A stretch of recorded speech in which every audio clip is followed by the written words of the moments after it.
Мы можем быть разного возраста или отличаться друг от друга внешне, но когда дело доходит до спасения человеческой жизни, лозунг «Мы все одной крови» подходит лучше всего. Акция так и называется, а подхватили ее сегодня около 50 доноров, в их числе и Бехкам Байсагуров. Об акции он узнал случайно, но сразу же решил принять участие. Это можно сравнить с супергероями из фильмов.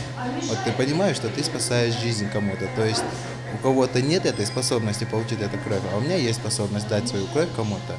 И вот именно поэтому я решил сдать свою кровь, тем самым спасти кому-то жизнь. Может, это будет ребенок какой-то, нуждающийся в нем, или мать, которая родила этого ребенка. Но в любом случае я рад им помочь.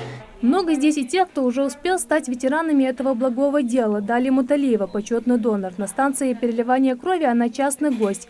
Уже 5 лет не упускает случая поделиться частичкой жизни с другими. Сегодня на своем примере показывает, как важно человеку уметь сострадать и помогать. Понимая, что я спасаю человеку жизнь, от этого уже бывает какая-то гордость. После сдачи крови, когда кто-то ею воспользовался, приходит сообщение на телефон: «Спасибо, вы спасли жизнь». От этого вообще очень море эмоций бывает. Акцию приурочили к Международному дню молодого донора. Ее организаторы Минздрав совместно с Комитетом молодежи и Клубом добрых дел. Сдача крови – это не только благородный жест, но и полезная для организма процедура. В этот день молодежь, которая, так скажем, не жалко своей крови для других людей, они приходят, сдают кровь. Здесь с нами сегодня пришли и Клуб добрых людей, и молодежная инициативная группа, и молодежный парламент. Наши волонтеры, сотрудники, все, кто могут, все, кто прочитал, знал, откликнулся. То есть где-то в районе 50 человек сюда сегодня пришло.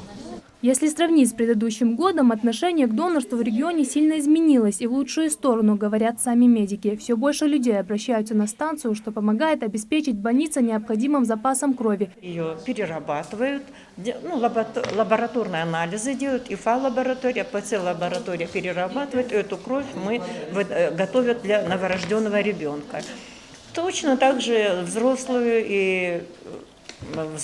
хирургию можно давать кровь. Быть донором или нет – это личный выбор каждого, но потратить полчаса в пункте переливания крови, спасти хотя бы одну жизнь – это то, что может сделать любой из нас. Жарайдат Холухоева, Хаваш Гойгов, Новости 24.